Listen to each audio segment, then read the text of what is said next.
Yeah, so hi, good evening. I'm Mike Douglas, First Talk here, First Talk anywhere. Fortunately, it's being recorded for posterity, so that's good.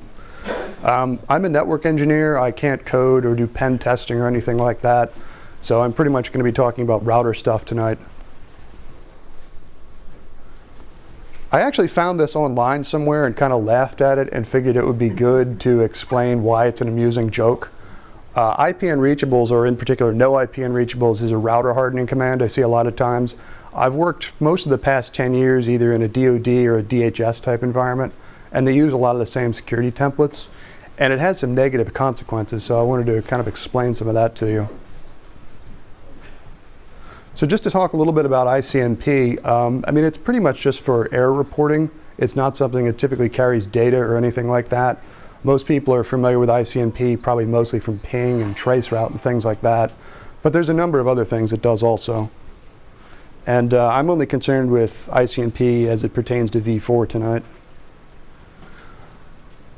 These are the different ICMP message types that are relevant. Like I said, echo reply, echo request, and time exceeded. Those are typically the ones most people deal with. The one I'm going to be talking about in more detail tonight is type 3, the destination unreachables. So this is the command I was talking about before. I see this in a lot of templates. It's a Cisco command. It's pretty much something you would put on a layer 3 interface. And what it does is it precludes that router interface from sourcing any of the ICMP type 3 messages. All of the IP unreachables are just going to be black hole. They're not going to be generated at all. And I've heard this from some of the security certification and accreditation type people before when I've questioned it. They've said that those type of messages can be used in network mapping, and I actually found that verbiage in the NSA template. I'm not entirely clear on how true that is. Is anyone in here a pen tester or do anything like that? If so, to what extent have you used IP unreachables in mapping a network? And if you didn't have it, would you care? That wasn't a rhetorical question. If anybody has the answer to that, speak up. Alrighty. So the ICMP type 3 message codes, that's all the different things that can be indicated by those messages. The one in particular up there that is probably the most dangerous to suppress is the type 4 there, or rather the code 4, the fragmentation needed but DF set. Some of these other ones, maybe they could be used to map a network. I don't know. Some of these will throw off a message if something is blocked by an ACL, for instance. There's one that says administratively filtered. Again, has anyone used any of this to leverage in a pen test? How so? Aren't those the codes returned during like when you do a TCP ping? Or a trace route? Yeah. Well, a trace route would be a time exceeded, potentially. I mean, if you do a trace route on an address that exists, you're going to get the time exceeded up to the point at which it reaches the address. If you're doing a trace route to something that doesn't exist, then in that case, you might get a net or a host unreachable. But usually it's the last message along the way, after having a whole bunch of time exceededs until the last time. Could be. I don't know. I've never snuffed one out. Mm-hmm. What was the one you brought up? Just the like TCP ping. I mean TCP trace route, i.e. a firewall. So I've never used that. We still use ICMP time exceededs on the way back. It's just that the question, the question going out, the packet going out, will be specifically crafted with a low TTL. Yeah, I mean, when you're doing a trace route, you're basically exploiting the time exceeded message. You're sending something out with a TTL of 1, and you're inducing the TTL exceeded messages from every device along the path. You send one out with a TTL of 1, then 2, etc. But none of that is in this class of messages that everyone wants to suppress. Does Nmap use any of them? Does Nmap use any of them? I'm not sure. It probably can. Probably uses everything. Yeah. Nmap is like anything. You can use whatever you want. Right. Yeah. So this one here is the one that I've run into problems with as a result of doing no IP unreachables, the fragmentation bit DF set.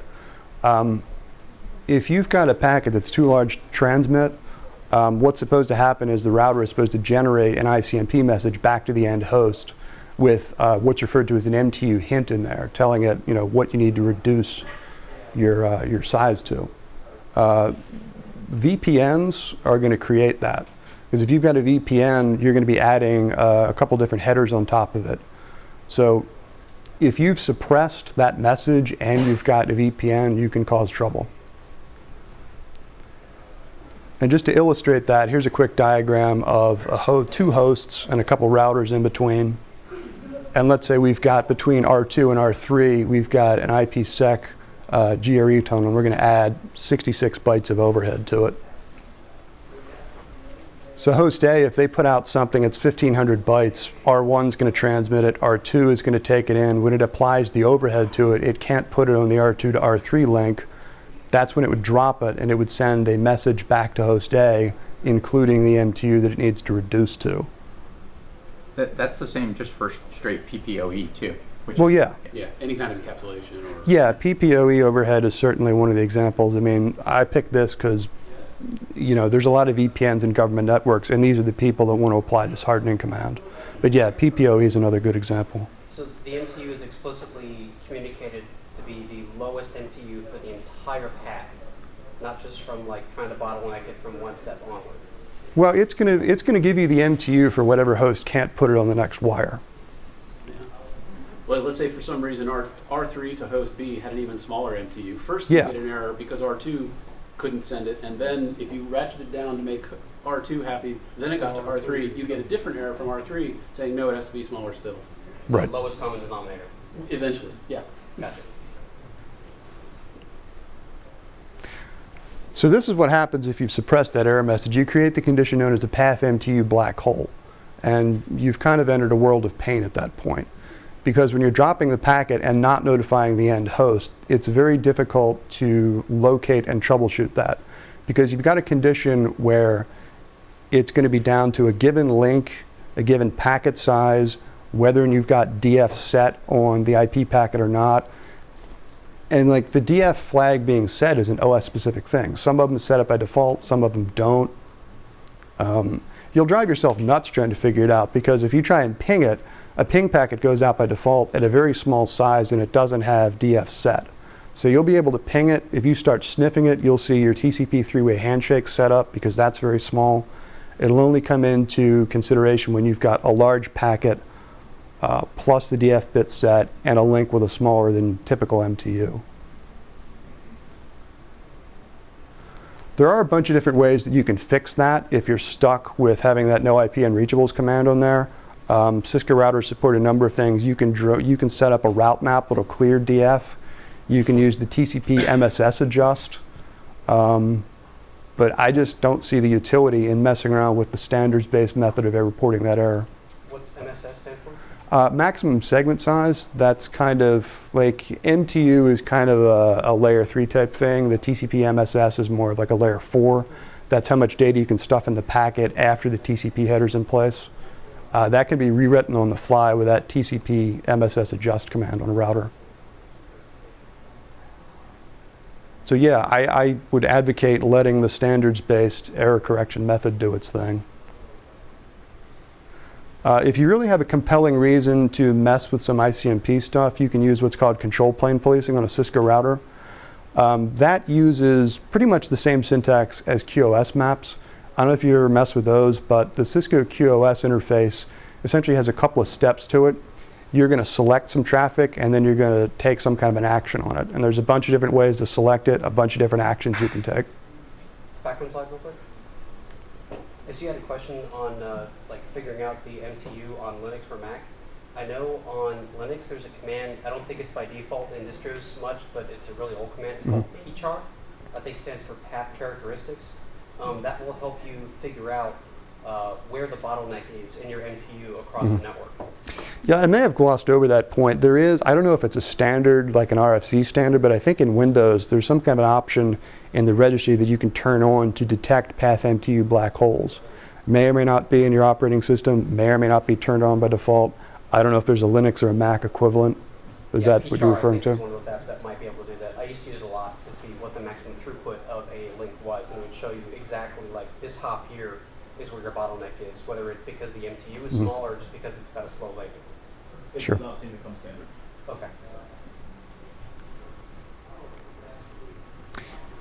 So back to the QoS. As I was saying, you can basically, in a QoS map, you're going to select some traffic and take some kind of action on it. In terms of selecting it, typically in QoS, that could be an access list. You could be using Cisco's network-based application recognition, where you can just set a map that says, do something to HTTP. There's all kinds of different things you can do. You could drop the traffic. You could mark it for different QoS regions. You could police it. But when it comes to control plane policing, you don't have quite as many options. Control plane policing is, instead of applying a QoS map to an interface for doing traffic shaping, you're putting it on a special logical interface that they call the control plane. The differentiation there is that is only going to affect traffic sourced to or from the router as a host. That doesn't have anything to do with transit traffic that would cross the router.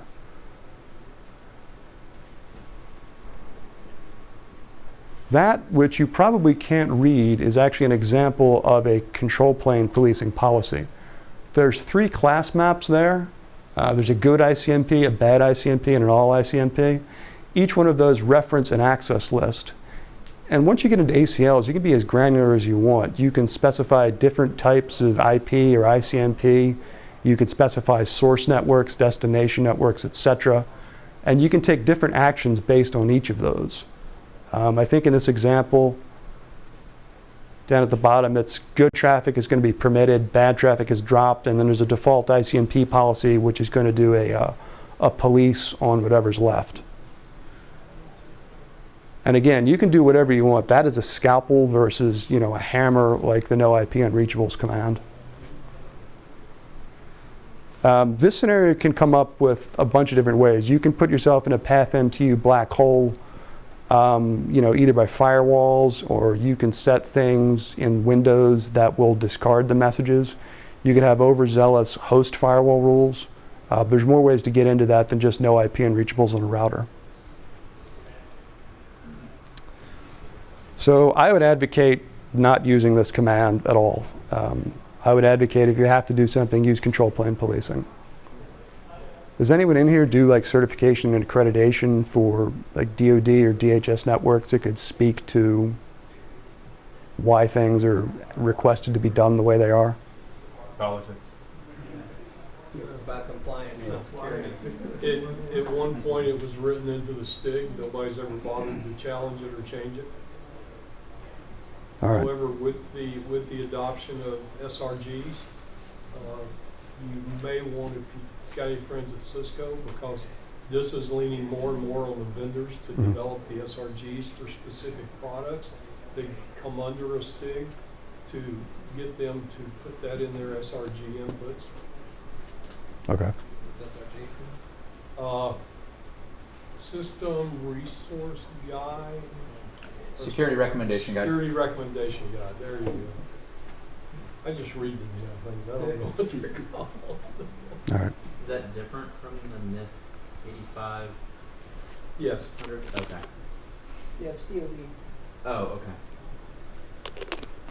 Although DICAP is going away and DOD is moving towards the NIST standards, and DICAP's being replaced with the RMAC. risk management framework. We've been talking about that for. It's supposed to happen, last I heard, it was supposed to happen by the end of the year. So a whole new world is coming. All right, well, I guess I'll email these slides out to the list. There are some links in here for different resources I use to compile this presentation. If you have questions, you can follow up with that or find me here somewhere. Any final questions? Instead of email. Yeah, there's a Yeah, folder. there's a on Google Okay. Drive folder. Google Drive, that works too. Any questions, or is that it? That's it. All right. Good job, man. I'm saying that's it.